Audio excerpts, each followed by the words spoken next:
అందరికీ నమస్కారం. ఈరోజు నేను మా మునిపంపుల వాస్తవ్యుడు మరి అల్లి శ్రీరాముల కొడుకు అల్లి ఎల్లన్న. మరి మేము ఒకే స్కూల్లో చదువుకున్నాం. నాకు ఒక 3 years సీనియర్.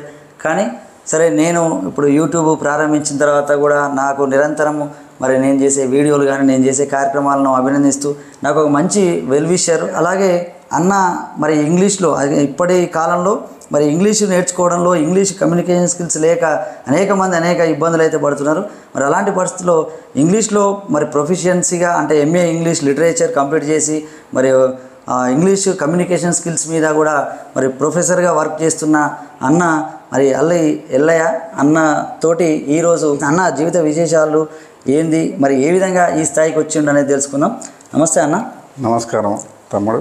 చెప్పన్న, అసలు నీ కుటుంబ నేపథ్యం ఏంది, మీ ఊరు, తర్వాత నీ బాల్యం, ఇవన్నీ విశేషాలు మా వ్యూవర్స్ కోసం పంచుకున్నాను. మిత్రులారా అందరికీ నమస్కారం. మాది పాత నల్లగొండ జిల్లా రామన్నపేట మండలము మునిపంపుల గ్రామము. రమేష్ కూడా మా గ్రామస్తులు, ప్రముఖ టీచరు.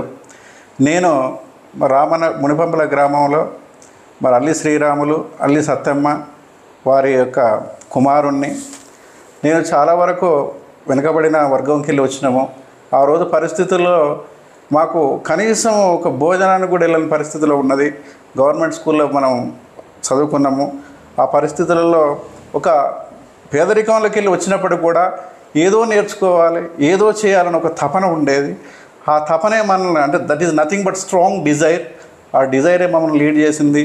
మరి గ్రామీణ ప్రాంతంలోకి వెళ్ళి వచ్చి మాకు ఆస్తులు లేకున్నా, ఆయుధాలు లేకున్నా ఒక చదివే మార్గము, చదివే జీవితము, చదివే మనకు రాజబాట అన్నట్టు మేము ముందు పోయినాం. ఆ రోజు న్యూస్ పేపర్ లేవు, టీవీ లేవు, రేడియో లేవు, చెప్పేవాడు లేదు, అసలు ఏం చేస్తే ఎటు పోతాం అనేది కూడా లేదు. అందుకని సో ఆ రోజుల్లో మనకు ఒక డైరెక్షన్ లెస్ ఎడ్యుకేషన్ అనమాట.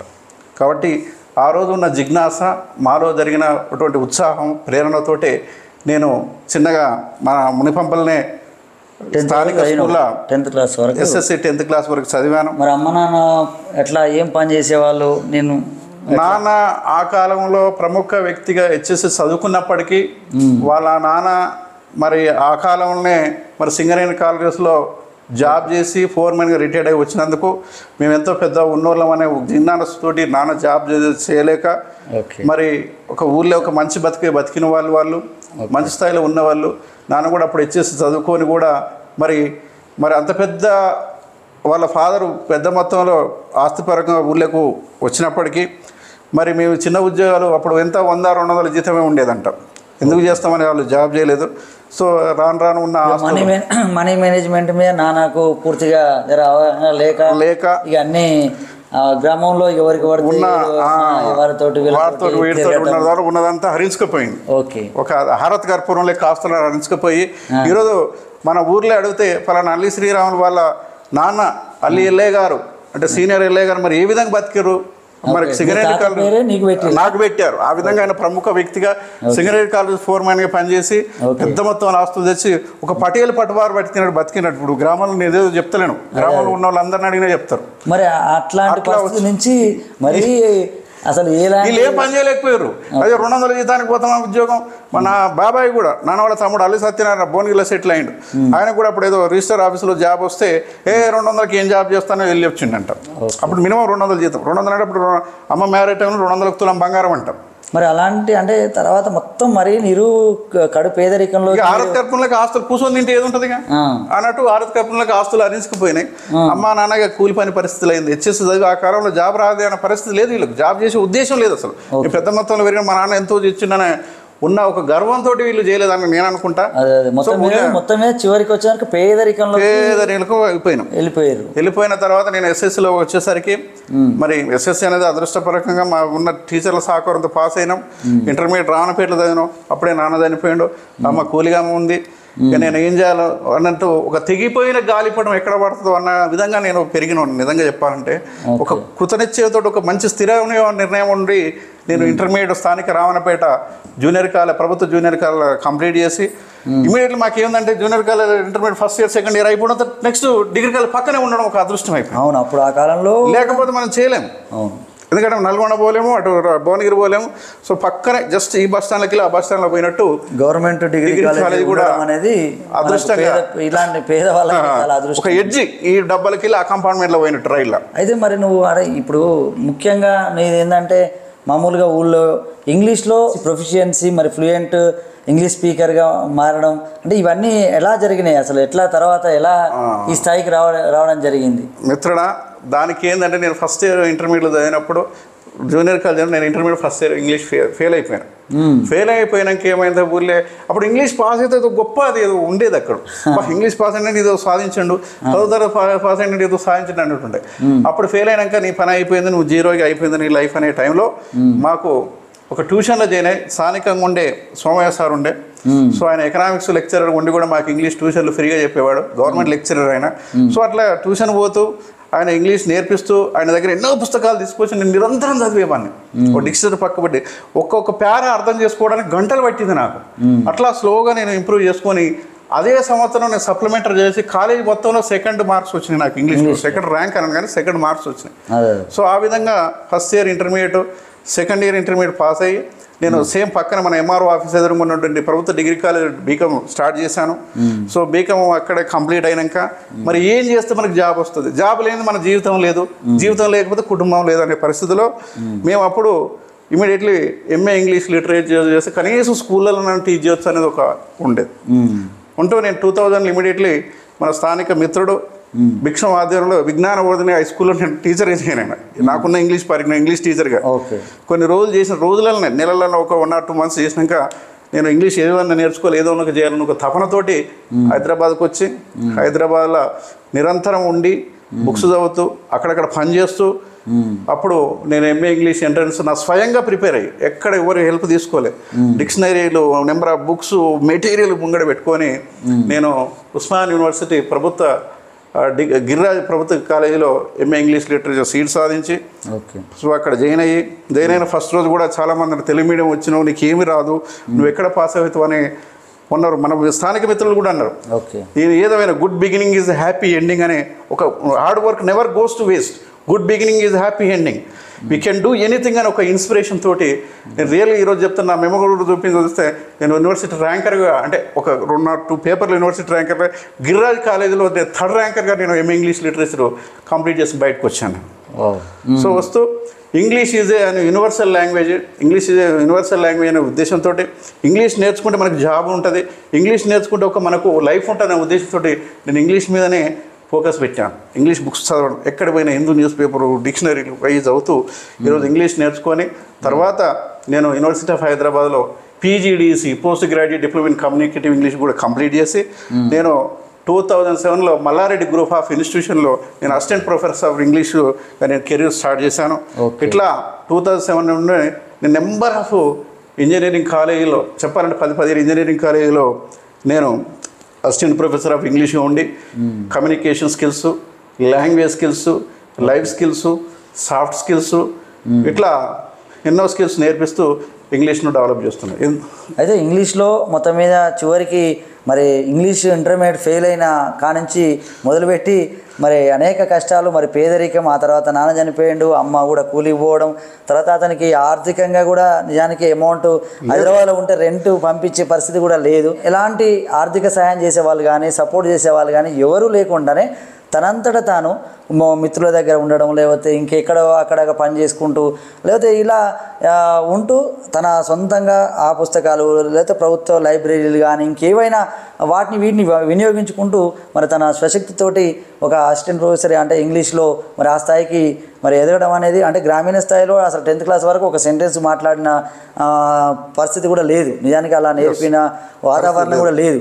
కానీ అలాంటి పరిస్థితి నుంచి మరి ఇంగ్లీష్లో ఇప్పుడు ఒక పర్ఫెక్ట్ మరి మా మునిపంపులలో ఒక ఇంగ్లీషు బాగా వచ్చిన వ్యక్తి అంటే మరి ఒక వ్యక్తులలో ముఖ్యమైన వ్యక్తులలో మరి అల్లి ఎల్లయ్య ఉంటాడు.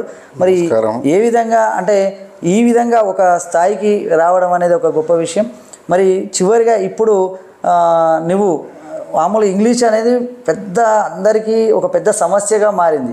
నిజానికి ఇప్పుడు ఇంగ్లీష్ ఇన్స్టిట్యూషన్స్ నువ్వు ఏది పెట్టినా 100 మంది 1000 మంది 1,00,000 మంది మరి జాయిన్ అవుతూ డబ్బులు ఖర్చు పెడుతూ అయినా కానీ ఇంగ్లీషు మరి రావడం లేదు.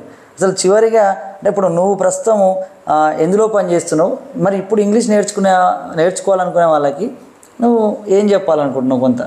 ఓకే, ప్రస్తుతం నేను అసిస్టెంట్ ప్రొఫెసర్ ఆఫ్ ఇంగ్లీష్గా Sridatta group of institutions Sherguda ఇబ్రాహీంపట్నంలో వర్క్ చేస్తున్నాను.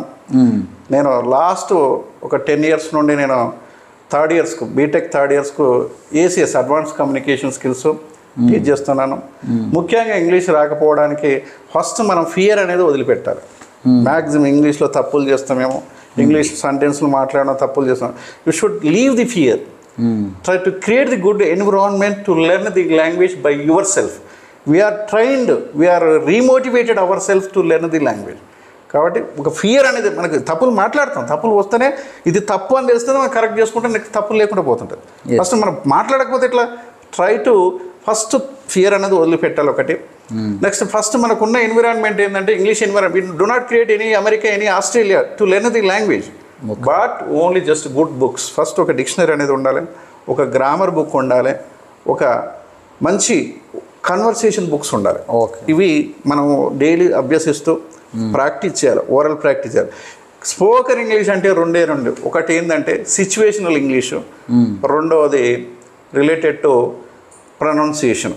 అంటే how to speak, what to speak. How to speak related to pronunciation, what to speak is related to communication.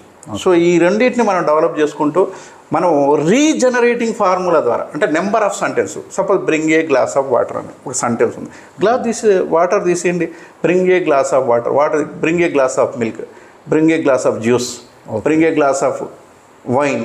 ఇట్లా ఈ number of sentence, it is called speech generating formula. ఇట్లా number of sentence daily practice చేస్తున్నారు. అవి practice చేస్తున్నప్పుడు ఏమవుతుందంటే first మన brain record చేసుకుంటుంది. ఎప్పుడైతే రికార్డ్ అయింది అండర్స్టాండింగ్ అవుతుంది, అండర్స్టాండింగ్ అయినది రికార్డ్ అయినది, అండర్స్టాండింగ్ అనేది ఆటోమేటిక్గా స్పీచ్గా వస్తుంటుంది. కాబట్టి ఒక బాక్స్ మన బ్రెయిన్ అనేది ఒక బాక్స్ లాంటిది. ఆ బాక్స్లో ఏది వేస్తే అదే తీసుకుంటాం. మనకు ఒక బాక్స్ కానీ ఒక బాటిల్ వాటర్ వస్తే వాటరే వస్తాయి, మిల్క్ వస్తే మిల్క్ వస్తాయి. బట్ ఆల్ ఆఫ్ యూ మీరు ఏం చేయాలంటే మన బ్రెయిన్ ఇంగ్లీష్కి try to turn toward the English language. మనం ఇంగ్లీష్ లాంగ్వేజ్ డంప్ చేయాలి బ్రెయిన్లో. మనం డైలీ తెలుగు మాటలు ఇంగ్లీష్ రమ్మంటే క్యాసెట్ ఏదో వేసి ఏదో రమ్మంటారు, మన క్యాసెట్ ఏది వేస్తే అదే వస్తుంది, సినిమా పాటలు వేస్తే అదే వస్తుంది. నువ్వు డైలీ తెలుగు మాటలు ఇంగ్లీష్ అంటే ఎక్కడ పోయినా అమెరికా పోయినా ఇమీడియట్లీ ఇంగ్లీష్ రాదు నీకు. నేను ఏమంటే డైలీ ఇంగ్లీష్ హ్యాబిచువేటెడ్ చేంజ్ చేసుకోవాలి. మనం ఉన్న 24 గంటలు ఎంతవరకు ఇంగ్లీష్ మనము అప్లోడ్ చేస్తున్నాం. కంప్యూటర్కి ఏది అప్లోడ్ చేస్తే డౌన్లోడ్ అదే వస్తుంది. కాబట్టి అప్లోడ్ అంటే you should only 4 or 3-4 ways to learn the any language. First listening, maximum language. TV ఇప్పుడు మనకు మంచి మీడియా వచ్చింది, మా కాలం మీడియా కాదు ఏది లేదు, న్యూస్ పేపర్ లేదు, టీవీ లేదు, రేడియో లేదు, ఇంగ్లీష్ అనే ఎన్విరాన్మెంట్ లేదు. ఒక వర్డ్ మాట్లాడితే వాంబోయిడ్ ఎక్కడికి వెళ్ళి వచ్చిండో అనేవాడిని మనం. కాబట్టి first listen the good English. First listen number of times. ఇనిషియల్గా మనకు అర్థం కావు, 20 రోజులు 30 రోజులు నెల రోజులు కూడా అర్థం కాదు. Listen, when you listen your brain record everything. When it record you may understand, when you understand you may reproduce. This is the method. First listening, number of times listening. నిన్న తర్వాత కొంచెం ఐఎస్ అంటే మనం మాట్లాడుతున్నాం, ఒక word విన్నది record అవుతుంది, ఆటోమేటిక్గా మనం మాట్లాడుతుండాలి. Okay, whether you understand or not, that is second. Meaning is later. First just tune, listening and speaking. Meaning is later. So ఇట్లా చేసిన తర్వాత నెక్స్ట్ రీడ్ కనుక మనకు న్యూస్ పేపర్స్ ఉన్నాయి. కరెంట్ ఇంగ్లీష్ వాడుకలో మాట్లాడే భాష కాబట్టి మనకు news paper is the best source. Number of story books ఉన్నాయి, ఫిక్షన్స్ ఉన్నాయి, నవల్స్ ఉన్నాయి. ఇట్లా రీడ్ చేస్తుంటారు. ఒక రీడింగ్ చేసిన తర్వాత ఈ పారాగ్రాఫ్ ఇట్లా ఎందుకు రాసిండు, ఈ సెంటెన్స్ని ఇలా ఎందుకు అరేంజ్మెంట్ చేసిండు, ఇంకా ఏ విధంగా రాయొచ్చు మనం అనే విధంగా. Sub I want to purchase some biscuits అనే బదులు I want to purchase some cookies అని ఇట్లా వర్డ్స్ చేంజ్ చేసుకోవచ్చు. ఇట్లా కన్సైజ్గా రాసుకోవచ్చు. ఇట్లా దీన్ని థింకింగ్ డెవలప్ చేసుకోవచ్చు. You may think in the English language. ఇట్లా డెవలప్ చేస్తూ 4 లాంగ్వేజ్కి ఇచ్చారు: listening, speaking, reading, writing develop చేస్తూ. Next observation. ఎవరైనా మాట్లాడితే కీన్గా అబ్జర్వ్ చేయాలి. లాంగ్వేజ్ ఎలా యూజ్ చేస్తుండు, ఏ సెంటెన్స్ పక్కన ఏ సెంటెన్స్ అరేంజ్ చేస్తుండు, ఎక్కడ కనెక్టివిటీ అంటే కనెక్టర్స్ మీన్స్ కంజక్షన్స్ ఎలా యూజ్ చేస్తుండు. సో నెక్స్ట్ ఆ సెంటెన్స్కు మీనింగ్ ఏమొస్తుంది, ఇట్లా మనం అబ్జర్వ్ చేస్తుంటారు. గుడ్ స్పీకర్స్ ఉన్నప్పుడు అబ్జర్వ్ చేయాలి. Speaking is always improvement. మన నోబడీ ఈజ్ పర్ఫెక్ట్ స్పీకర్. కాబట్టి ఈ విధంగా అభ్యాసం డైలీ మన లాంగ్వేజ్ ట్యూన్ అవుతున్నాం. మన బైక్ నడిపినట్టు అనుకోరు. బైక్ ఒకేసారి రోడ్ ఎక్కదు, స్లోగా కిందకి వెళ్తూ ఎక్కించినట్టు స్లోగా learn the language through Telugu. ఇట్లా నేర్చుకుంటూ. So Telugu is language no hamper to learn the English language. Okay. So ఈ విధంగా 4 లాంగ్వేజ్ డెవలప్ చేస్తూ ఒక 10 మంది మన గ్రూప్ అయ్యి డైలీ ఇంగ్లీష్లో మాట్లాడితే ఇంగ్లీష్ అటెండెన్స్ స్పోకెన్ ఇంగ్లీష్ వచ్చేస్తుంది. ఓకే. అందులో డౌటే లేదు. అట్లా మేము తప్పించి నేర్చుకున్నది, తప్పించి వాడుతున్నాం. సరే మిర్రర్ ఇమేజ్ ప్రాక్టీస్ చేయండి. ఒక మిర్రర్ పెట్టుకోండి. Your reflection is nothing but other person అనుకోండి. Mirror image practice best practice to learn the English language. Even we adapted in BTech also. కాబట్టి ఈ 4 లాంగ్వేజ్ స్కిల్స్ డెవలప్ చేసి డైలీ న్యూస్ పేపర్ చదవాలి, వార్తలు వినాలి. అంటే టీవీ ఛానల్లో నెంబర్ ఆఫ్ ఇంగ్లీష్ ప్రోగ్రామ్స్ వస్తాయి. Especially BBC, National Geographic channel, Republic channel, ఇట్లా నెంబర్ ఆఫ్ మంచి మంచి ఛానల్స్ ఉన్నాయి. You should be found of the English language. Why? It is an international language. English is a language to get the opportunities anywhere in the world. మనకు English వస్తే మాత్రం job ఎక్కడైనా ఉన్నదని నేను చెప్పగలుగుతాను. ఒకటే లైఫ్లో మీరు ఎవరైనా సెటిల్ కావాలంటే 3 స్కిల్స్ కావాలి. జీవితం ఈ 3 ఉంటే మీరు ఎక్కడైనా జాబ్ రెడీగా ఉంది. ఇప్పుడు ఓపెన్ చెప్తాను. 3వది అంటే నాకు కూడా ఒక 3వది లేదు. మరి మీరు కూడా మన అన్నీ మీరేం సెటిల్గా. ఫస్ట్ ఒకటి ఏంటంటే మంచి సబ్జెక్ట్ నాలెడ్జ్. ఏ సబ్జెక్ట్ అయితే మీకు ఒక subject knowledge. Next good English, మంచి English language. Next willing to work. ఎప్పుడు వాచ్ చూసినప్పుడు ఎవడు అయ్యో ఈవినింగ్ 4-5 పోతాను జాబ్ అవ్వడి ఏడు కారణంలో. మంచి సబ్జెక్ట్ నాలెడ్జ్. ఏ సబ్జెక్ట్ ఆ సబ్జెక్ట్ నాలెడ్జ్. మంచి ఇంగ్లీష్ లాంగ్వేజ్ మీకుండి willing to work without looking the watch. మీకు జాబ్ ఎందుకు రా చెప్పండి. నేను మా సాఫ్ట్ స్కిల్స్లలో ఇప్పుడు 3rd ఇయర్ ఇదే చెప్తే 3 స్కిల్స్ ఉన్నాయి. 3వది నాకు కూడా లేదంట. 4గా నేను కూడా చూస్తాను. కాలేజ్ బస్సు వెళ్తుందా నేను కూడా వెళ్తాను అంట. ఈ 3వది కూడా మనకు ఉన్నట్లయితే jobs are ready anywhere in the world. కాబట్టి language is life, language is an opportunity, language is a channel to learn many things. ప్రపంచంలో ఉన్నంత నాలెడ్జ్. అంటే మన తెలుగు భాషను నేను డిగ్రేడ్ చేస్తున్నాను. ఏమో నా మాతృభాష మా అమ్మతో సమానం. కానీ ప్రపంచంలో మనకు అందరాన్ని అందుకోవాలంటే ఇంగ్లీష్ రావాలి. ఇప్పుడు సుందర్ పిచాయ్ గూగుల్ సీఈఓ ఎక్కడ పుట్టిన? తమిళనాడులో. మామూలు ఫ్యామిలీ అయినది. ఈరోజు మరి గూగుల్కి నేను ఇంగ్లీష్ నేర్చుకోని నాకు ఇంగ్లీష్ రాదంటే గూగుల్ అవుతాడా? గూగుల్కి ఎంట్రీ కాదు. మనకు ఒక ఆపర్చునిటీ కావాలి. మనకు అందరాన్ని అందుకోవాలంటే అది ఇంగ్లీష్లో అందుకోవడం జరుగుతుంది. కాబట్టి so English is a channel to get the anything in the world. మంచి మంచి సైంటిఫిక్ నాలెడ్జ్ కానీ, మెడిసినల్ నాలెడ్జ్ కానీ, డిస్కవరీస్ కానీ, ఇన్నోవేషన్స్ కానీ, అండ్ గ్రేట్ బయోగ్రఫీస్ కానీ, even great speakers of the world. Winston Churchill, Abraham Lincoln, Martin Luther King junior. These are great speakers. How they expose to the world because of the English language. ఎప్పుడో Martin Luther King junior మాట్లాడి మనకి ఎలా తెలుస్తుంది? తెలుగులో ఉంటే తెలుస్తుందా? What he said? So అది English language, power of the language. మొత్తం ప్రపంచ జ్ఞానం కావాలన్నా, ప్రపంచంలో విజయం సాధించాలన్నా, ఎక్కడ ఉద్యోగ ఉపాధి అవకాశాలు కానీ ప్రతిదానికి కూడా ఇంగ్లీష్ అనేది ఇప్పుడు మదర్ ఆఫ్ ఎవ్రీథింగ్ అన్నట్టుగా, necessity is mother of everything. అలాగే మరి అవసరం కూడా. అంటే ఇది ఇంగ్లీష్ అనేది ఇప్పుడు ప్రతి ఒక్కరికి అవసరమే. ఎందుకంటే ఇంగ్లీష్ లేకపోతే ఏ కాంపిటీషన్ ఎగ్జామ్స్ కానీ, తర్వాత ఏ ప్రైవేట్ కంపెనీస్ కానీ, మరి ప్రపంచ స్థాయిలో కూడా ఎవరు కూడా మరి తనకు ఉపాధి కల్పించే పరిస్థితి లేదు. కాబట్టి మరి ఇంగ్లీష్ అందరూ నేర్చుకోవాలి. ఈనాటి కాలంలో అందరూ కూడా తల్లిదండ్రులు కూడా లక్షలు ఖర్చు పెట్టైనా ఇంగ్లీష్ మీడియంలో చదివిస్తున్నారు. ఇంగ్లీషుకు చాలా ఖర్చు పెడుతున్నారు. కానీ కూడా మరి ఇంగ్లీష్ నేర్చుకోవాలంటే ఆల్రెడీ కొంతవరకు తెలుగు మీడియం బ్యాక్గ్రౌండ్ ఉన్న వాళ్ళు ఇప్పటికీ ప్రభుత్వ పాఠశాలల్లో పనిచేస్తున్నారు, ప్రైవేట్లో పనిచేస్తున్నారు. వాళ్ళు అనేక ఇబ్బందులు అయితే పడుతున్నారు. అంటే అక్కడ పిల్లలకు నేర్పించడంలో మరి ప్రభుత్వ టీచర్లు కానీ, ప్రైవేటు టీచర్స్ కానీ, మరి అక్కడ పిల్లలకు మరి టీచ్ చేయాలన్నప్పుడు, అంటే ఒక ఉద్యోగం చేయాలన్నప్పుడు ఖచ్చితంగా పర్ఫెక్ట్ టీచ్ చేయాల్సి వస్తుంది. సార్ అన్నట్టు సబ్జెక్ట్ నాలెడ్జ్ ఉండాలి, దాంతోపాటు కమ్యూనికేషన్ స్కిల్స్ ఉండాలి. మరి దాని సబ్జెక్ట్ని నువ్వు ఎలా కమ్యూనికేట్ చేస్తావు, ఎలా విద్యార్థికి మరి అందిస్తావు అనేది మరి ఇంగ్లీష్ అనేది ఇంగ్లీష్ అనేది అదొక ఛానల్. ఆ ఛానల్ లేకపోతే, ఇంగ్లీష్ లేకపోతే నువ్వు ఏమీ సాధించలేవు. కాబట్టి అలాంటి స్థితిలో మరి అన్న అయితే ఇంగ్లీష్లో ఒక పర్ఫెక్షన్ అయితే సాధించిండు. మరి నేను కూడా ఇప్పుడు చాలా ఏళ్ళ నుంచి ఇట్లా తెలుగు మీడియం బ్యాక్గ్రౌండ్ నుంచి వచ్చిన వాళ్ళం ఇంకా నేర్చుకుంటూనే ఉన్నాం. మరి ఖచ్చితంగా ఆ విధంగా నేర్చుకోవాలి, హార్డ్ వర్క్ చేయాలి, అప్డేట్ కావాలి. తర్వాత నూతన ఈ టెక్నాలజీని వినియోగించుకొని, ఇప్పుడున్న టెక్నాలజీ, ఒకప్పుడు మరి అన్న చదువుతప్పుడు ఏమీ లేకపోయినా మరి అక్కడ పుస్తకాలు ఇక్కడ పుస్తకాలు ఎవరిని ఆడుకొని లైబ్రరీ లేదా పేపర్ వేయడంతో పేపర్ దొరికితే పేపరు అలా చదువుకుంటూ మరి ఈ స్థాయికి ఒక ప్రొఫెషన్గా మరి విద్యార్థి ఆ స్థాయి నుంచి ఒక విధంగా ఇప్పుడు విద్యార్థులకి బీటెక్ స్థాయిలో ఒక ప్రముఖ కాలేజీలో మరి బీటెక్ కాలేజ్ అంటే మొత్తం సాఫ్ట్వేర్ వాళ్ళకి ఒక విధంగా చదువు ట్రైనింగ్ ఇచ్చే స్థాయికి అన్న మరి ఎదిగిండు. అది ఒక విధంగా మన అందరికీ ఇన్స్పిరేషను. మరి ఆ క్రమంలో ప్రతి ఒక్కరు ఒక గ్రామీణ ప్రాంతంలో నీవు మరి పేదరికం నుంచి నిజానికి చదువుకోవడానికి కానీ ఒక పుస్తకం కొనుక్కోవడానికి నాకు తెలిసి మీకు డిక్షనరీ కానీ ఇంకేదైనా కొనుక్కోవడానికి కూడా సెకండ్ హ్యాండ్ బుక్స్ పోయి ఆదివారం నాడు ఓకే అలాంటి పరిస్థితులలో మరి నిజానికి డబ్బులు లేవు. నేను కూడా 6th to 10th వరకు ఒక గైడ్ కానీ లేకపోతే తర్వాత కానీ ఒక డిక్షనరీలు కానీ లేకపోతే ఇంకేదైనా గ్రామర్ బుక్లు కానీ కొనుక్కునే పరిస్థితి కూడా లేదు. అంటే ఆనాటి కాలంలో మరి అలాంటి పరిస్థితులలో ఉన్నాం. ఇప్పుడైతే ప్రపంచం మొత్తం మన చేతిలో ఉంది. ఎన్ని పుస్తకాలు అంటే అన్ని పుస్తకాలు, ఈ బుక్స్ ఉన్నాయి. ఇలా అనేక రకాలుగా కూడా ఉన్నది. మరి ఇలాంటి విద్యార్థులు వేరే సోషల్ మీడియా వేరే వాటికి అడిక్ట్ కాకుండా మరి ఖచ్చితంగా మరి యువత కానీ విద్యార్థులు కానీ ఇప్పుడు అన్న చెప్పినట్టు లిజనింగ్, స్పీకింగ్, తర్వాత ఇక్కడ యూజెస్ అనేది ఇంపార్టెంట్. ఖచ్చితంగా మనం మాట్లాడుతూ ఉండాలి. మనం మాట్లాడకపోతే మనం నిరంతరం ప్రాక్టీస్ చేయకపోతే ఖచ్చితంగా ఏది సాధించలేము అనేది అన్న చెప్తున్న జీవిత సత్యం. మరి ఇంకా ఫైనల్గా మరి ఏం చెప్పాలనుకుంటున్నావు అన్న నీ జీవితం నుంచి? నా జీవితం నుండి ఏంటంటే ఒకటి నేను నేర్చుకున్నదంటే మనం పుట్టి పెరిగిన గ్రామం ఏదైనా మన తల్లిదండ్రులు మర్చిపోవద్దు. మనం పుట్టి పెరిగిన గ్రామం ఏదైనా కానీ ఆ నుండే వచ్చినాం. నేను ఎక్కడికి ఎదిగినా, ఏడవ శ్రీదత్తలో పనిచేసినా, ఏ మల్లారెడ్డి గ్రూప్లో పనిచేసినా, అయ్యో మీరు ఏ ఊరు బాబు ఎక్కడి నుండి వచ్చినాం అంటారు. సో మన తల్లిదండ్రులు ఎవరైనా అడుగుతారు.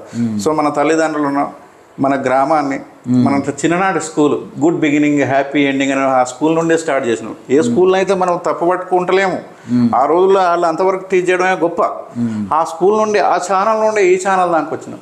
మన చిన్ననాటి మిత్రులు, మనం ఆడుకున్న ఆటలు, మన ప్లే గ్రౌండ్, ఇవి మర్చిపోవద్దని నేను అంటున్నా. మిత్రులారా, మనకు లాంగ్ లైఫ్ ఉంది. మీరు కావాల్సింది మీ పేరెంట్స్ కానీ తల్లిదండ్రులు అందరూ కూడా పిల్లలకు 4 విషయాల్లో వాళ్ళకు ఒక మంచి హెల్త్ ఇవ్వండి. ఫస్ట్ మంచి ఆరోగ్యము మహాభాగ్యం అంటారు. హెల్త్ ఈజ్ వెల్త్ అంటారు. కాబట్టి ఒక మంచి హెల్త్ ఇవ్వండి. తర్వాత వాళ్ళకు కావాల్సింది మంచి ఫుడ్ ఇవ్వండి. ఫుడ్ ఉంటే వాడు మంచి ఫిట్నెస్ బలంగా ఉంటాడు. మంచి ఫుడ్ ఇచ్చినప్పుడు మంచి ఎడ్యుకేషన్ ఇవ్వండి. ఆస్తులు ఇవ్వాల్సిన అవసరం లేదు. ఓన్లీ 5 things ఇస్తే మీ పిల్లలు ముందుకు పోతారని నేను చెప్తున్నా. ఒకటి మంచి ఆరోగ్యము, మంచి ఫుడ్, మంచి ఎడ్యుకేషన్, మంచి ఎన్విరాన్మెంట్. మంచి ఎన్విరాన్మెంట్ కూడా జో అనేది ఏదో సౌండ్ వచ్చి దగ్గర కోసం బుక్ పట్టుకొని చదివితే రాదు. సో మంచి దట్ ఈస్ సోషల్ ఎన్విరాన్మెంట్ అన్న. నెక్స్ట్ మంచి మిత్రులను, కొంతమంది మిత్రులు ఉన్నా కానీ మంచి వాళ్ళు ఉండాలి. మన చెడు మార్గం పోతే ఈ 5 లక్షణాలు మీరు ఫాలో అయితే మన పిల్లలు ముందుకు పోతారు. మాకు ఈ 5 లక్షణాలు ఎక్కడ లేవు, మేమే క్రియేట్ చేసుకున్నాం. You should create our own way. కాబట్టి 5 లక్షణాలు. ఇంకా మీరు మంచి ఆక్స్ఫర్డ్ అడ్వాన్స్ లెర్నర్స్ డిక్షనరీ ఒకటి ఖచ్చితంగా మనకు ఉండాలి. ఒక డాక్టర్కి స్టెతస్కోపు, డాక్టర్కి స్పిగ్మానోమీటర్, బీపీ, ఎప్పుడైనా స్టెతస్కోప్ బీపీ చూస్తేనాకనే ట్రీట్మెంట్ స్టార్ట్ చేస్తే ఏ డాక్టర్ దగ్గర పోయినా. కాబట్టి మనకు ఈ స్టెతస్కోపు, స్పిగ్మానోమీటర్, బీపీ మానిటర్ లెక్క మనకు ఒక మంచి డిక్షనరీ ఉండాలి. ఆక్స్ఫర్డ్ అడ్వాన్స్ లెర్నర్స్ డిక్షనరీ నేను సజెస్ట్ చేస్తాను. గ్రామర్కు 2 గ్రామర్ బుక్స్ బాగుంటాయి. ఒకటి మన లెర్నర్స్కి అయితేనేమో high school English grammar, Ronald Martin, దానికి మించి ప్రాక్టీస్ బుక్ ఏది లేదు.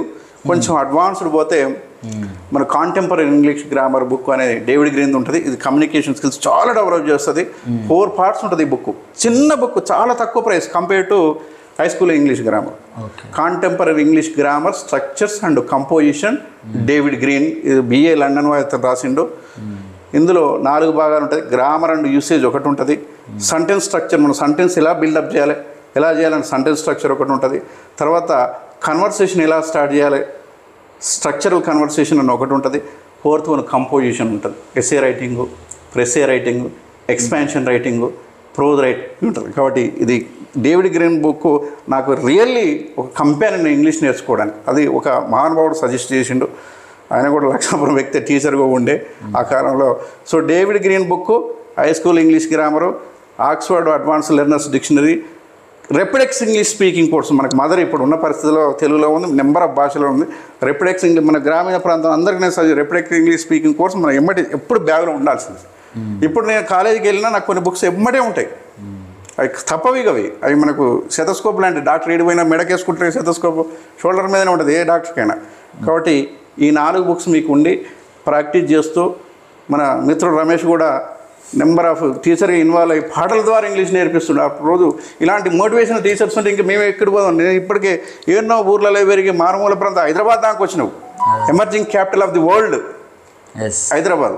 మరి ఆ టైంలో మరి ఇలాంటి టీచర్లు ఇట్లా మోటివేట్ పాడాలి మేము అమెరికాలోనే ఉండేవాళ్ళం అనుకుంటాం నిజంగా చెప్పాలంటే.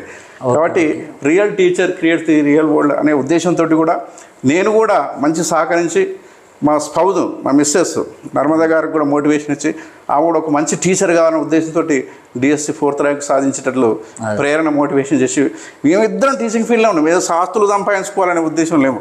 We are share to the knowledge to light the world, light the nation అనే ఉద్దేశంతో knowledge is life, knowledge is power అనే ఉద్దేశంతో ఉన్నాం. కానీ సో ఇద్దరం కూడా ఒక టీచరు చెరగని లైట్, ఒక సూర్యుని కంటే ప్రభావవంతమైన జీవితాంతం గుర్తుపెట్టుకున్న టీచర్. నన్ను ఇప్పుడు నేను శ్రీదత్త కాలేజ్ కాదు, ఏ కాలేజ్ పాస్ట్ 20 yearsకి వెళ్ళి నేను ఇంజనీరింగ్ కాలేజ్ టీచర్ ఎక్కడ కలిసిన వాళ్ళు నమస్కారం సార్ అంటే అదే ఒక ఆప్యాయత. అయ్యో మనం ఏం చేసాం ఆయనకి అనిపిస్తుంది. సార్ మీరు ఆ రోజు ఇంగ్లీష్ టీచ్ చేశారంటారు. ఇంగ్లీష్ టీచ్ చేసి నేను మర్చిపోవచ్చు. ఇప్పుడు ఎల్బినార్ గారు వస్తుంటారు, దిల్సునార్లో కోటికి వెళ్ళినప్పుడు పాతపాలు వారు కార్లో వస్తుంటారు, సాఫ్ట్వేర్ ఇంజనీర్లు. సార్ మీ దగ్గర నేను ఏం నేర్చుకున్నాను సార్. ఒక మా స్టూడెంట్ నేను ఇక్కడ జిల్లాలో కూడా వాకింగ్ నేర్చుకోకపోతే టక్కున సైడ్కి వెళ్ళి ఇన్నోవా వస్తుంది, అయ్యో ఇన్నోవా వస్తుంది రోడ్ సైడ్కి దిగుతున్నా, టక్కున ఇంకా దిగింది. సార్ నమస్కారం సార్, మీరు మల్లారెడ్డిలో నాకు ఇంగ్లీష్ టీచ్ చేశారు సార్, నా today I'm software engineer multinational company sir అని చెప్పాను. సార్ రండి సార్ మీ ఇంటి దగ్గర దింపుతాను. సో ఒక టీచర్కి అంతకన్నా హ్యాపీగా ఏముంటుంది. టీచింగ్ మేము ఛాయిస్ తోటి రాలే ఇక్కడ, తల్లిదండ్రులు ఏమో టీచర్లు కాదు. మాకేమో అయ్యా నువ్వు టీచింగ్ ఇది నేర్చుకోరు, ఇది చేసి నువ్వు టీచర్ అయితే ఆటోమేటిక్గా వచ్చినావు. We are self trained, self made people to change the world అన్నట్టు ఉద్దేశంతో వచ్చినాం. కాబట్టి రమేష్ చెప్పినట్టు కూడా మిత్రుడు కూడా గుడ్ టీచరు, మా ఊరు వ్యక్తి, స్వయంగా మాకు అత్యంత మిత్రుడు అనాల్సింది, ఫ్యామిలీ మెంబరే. కాబట్టి ఇలాంటి వీడియోలు చేసి కూడా మరి కష్టపడుతూ భువనగిరికి వెళ్ళి ఇప్పటిదాకా మన ఇంటికి వచ్చి మా వీడియోలు తీసుకొని ఇది కూడా ఒక ఇన్స్పిరేషన్ కావాలి, ఎంతోమందికి కనువిప్పు కావాలి, ఎంతోమంది మార్పు మా వీడియో మార్పు రావాలి. Change by your self, change by others, change by the surroundings. ఇట్లా చేంజ్ అనేది ఒకేసారి రాదు ఆటోమేటిక్గా. ఇంత మంచి మరి శ్రమించి కూడా ఇంత దూరం వచ్చి మేమేం గొప్ప వాళ్ళం ఏం కాదు, ఆర్డినరీ పీపుల్మే. ఏం లేదు, ఒక టీచర్గా పోతున్నాం, టీచ్ చేసి వస్తున్నాం అంతేగాని. కానీ ఇది అందరికీ ఉపయోగపడి దీని నుండి కూడా 2 ముఖ్య విషయాలు నేర్చుకొని మా గ్రామీణ ప్రాంతంలో కూడా మరి ఇంగ్లీష్ మంచిగా నేర్చుకొని ముందు గడప దాటి ముందుకెళ్ళి ఎదగాలని కోరుకుంటూ మీ అందరికీ English is life, English is opportunity, English is nothing but to see the entire world అంటూ అందరికీ so thank you very much. ఇంగ్లీష్లో ఫెయిల్ అయిన స్థాయి నుంచి మొత్తం మీద ఇంగ్లీష్నే టీచ్ చేసే స్థాయికి ఎదిగిన మరి అల్లి ఎల్లన్నకు, మరి మాకు మా ఊరికే కాదు తర్వాత ఎంతోమందికి ఇన్స్పిరేషన్గా మోటివేషన్గా ఉన్న అల్లి ఎల్లయ్య అన్న గారికి మరి హృదయపూర్వక ధన్యవాదాలు. మరి చాలా విషయాలను మనకు షేర్ చేసుకున్నాడు. ఖచ్చితంగా మనం అందరం కూడా మరి సమాజంలో ఒక మార్పు కోసం సమాజ హితులుగా మారుదాం, మనం ఎదుగుదాం, తర్వాత సమాజంలో అందరూ ఎదిగేటట్టయితే మన అందరం కూడా పనిచేయాలనేది అన్న చెప్పిన సారాంశం. ప్రతి ఒక్కరం కూడా సమాజం కోసం, సమాజ హితం కోసం, కనీసం సమాజానికి మేలు చేయకపోయినా మీ కుటుంబంలో మీరు ఎదగాలనేది మాత్రం మనస్ఫూర్తిగా కోరుకుంటూ మరి ఈ అన్న తన విశేషాలన్నీ కూడా షేర్ చేసుకున్నందుకు మా వ్యూవర్స్ తరఫున కూడా అన్నకు ప్రత్యేక ధన్యవాదాలు తెలియజేస్తూ అందరికీ ధన్యవాదాలు. త్వరలో కూడా మనకు 2-3 ఇంగ్లీష్ పుస్తకాలు కూడా నేను రచించి మంచి స్పోకెన్ ఇంగ్లీష్ ఉన్నట్లలో బెస్ట్గా నా లెవెల్ కూడా రచించి ఎలా నేర్చుకున్నాము అవి కూడా త్వరలోనే జస్ట్ 1 or 2 yearsలో కొంచెం టైం పడుతుంది. అలాగే ఎఫెక్టివ్ ఇంగ్లీష్ కమ్యూనికేషన్ మన మున్పంపులనే రిలీజ్ చేయాలని, ఎందుకంటే నేను పుట్టి పెరిగిన నేను నేర్చుకున్న గడ్డ మీదనే రిలీజ్ చేసి మా ఊళ్ళో ఎంతమంది నేర్చుకునే వాళ్ళకి అంతమంది ఫ్రీగా ఇవ్వాలనే ఉద్దేశం కూడా ఉంది. అంటే ఖచ్చితంగా ఆ బుక్ చదివితే నాకు ఇంగ్లీష్ వస్తుందనే కాన్ఫిడెన్స్ కల్పించే విధంగా ఉంటుంది ఆ బుక్. అది ఎన్ని రోజులైనా కానీ కొంచెం లేట్ అవుతుంది. దాన్ని కూడా ఫౌండేషన్ వేసినాం. దాన్ని కూడా నా మిత్రులు కొందరు అనురాగ్ యూనివర్సిటీలో టీచ్ చేస్తారు, ఈఫ్లూలో పనిచేసిన వాళ్ళు, ఇంగ్లీష్ అండ్ ఫారిన్ లాంగ్వేజ్ యూనివర్సిటీలో ట్రైన్డ్ అయిన వాళ్ళు ఉన్నారు. వాళ్ళందరూ సహకారం తీసుకొని ఒక మంచి బుక్, అంటే పెద్ద పేజెస్ ఉండవు, చిన్న book, carry everywhere, learn everywhere అనే విధంగా ఉంటుంది. But you should learn something అనే విధంగా ఒక బుక్ విలువ. అది కూడా రమేష్ ఆధ్వర్యంలో కూడా ఎందుకంటే నేను చేయాలని, ఎందుకంటే స్కూల్లో ఏం నేర్పితే పిల్లలకి ఇంగ్లీష్ వస్తుంది. వాళ్ళు ఏ స్టేజ్లో ఉన్నారు. ఇప్పుడు డాక్టర్ దగ్గర పోయి నువ్వు ఎంత పెద్ద డాక్టర్ దగ్గర కూడా 500 ఫీజు పడేసి నాకు ట్రీట్ చేయంటే ఓటు చేయడు. నీకు ఏం ప్రాబ్లం ఉందని అడుగుతాడు. అపోలో పో, ఎక్కడికి పోయినా, యశోదో పోయినా. కాబట్టి పిల్లలకి ఏం కావాలనేది ఒకసారి మేము కూడా స్టడీ చేస్తాం. సో కొన్ని స్కూల్ కూడా విజిట్ చేస్తాం. స్కూల్లో ఉన్న ఇంగ్లీష్ టీచర్లను కూడా తీసుకొని మన ఊరి ప్రాంతంలో ఎక్కడ ఇంగ్లీష్ మాట్లాడకపోతే ఏ ఏరియాలో వీక్ వాళ్ళ టెన్సెస్లు ఉండరా, ఆర్టికల్స్ యూజ్ చేయడంలో ఉండరా, వర్బ్స్ యూజ్ చేయడంలో ఉండరా అనేది చూసి వాళ్ళకి ఏ లాగింగ్లో ఉన్న దాన్ని బట్టి ఒక చాయిస్ బేస్డ్ ఇంగ్లీష్ తీసుకురావాలని నా ఉద్దేశము. సో ఆ 2 బుక్కులు కూడా త్వరలో విడుదల చేస్తాం, వొకాబులరీ కూడా. సో అది కూడా మిత్రుడు రమేష్ ఆధ్వర్యంలోనే చేయాలని, ఒక 2 సంవత్సరాలు 1 ఏడాది పడుతుంది. అట్లనే ఖచ్చితంగా యూజ్ అవుతుంది. ఆల్ ది బెస్ట్ అన్న. మొత్తం మీద అలాంటి కృషి కూడా చేయాలి. ఓకే, థ్యాంక్ యూ అందరికీ. All the thank you to best. All. Nice day. Happy English. ఈ వీడియో కనుక మీకు నచ్చినట్లయితే లైక్, షేర్ మరియు కామెంట్ చేయండి. మరిన్ని వీడియోస్ కోసం మా ఛానల్ని సబ్స్క్రైబ్ చేసుకోండి.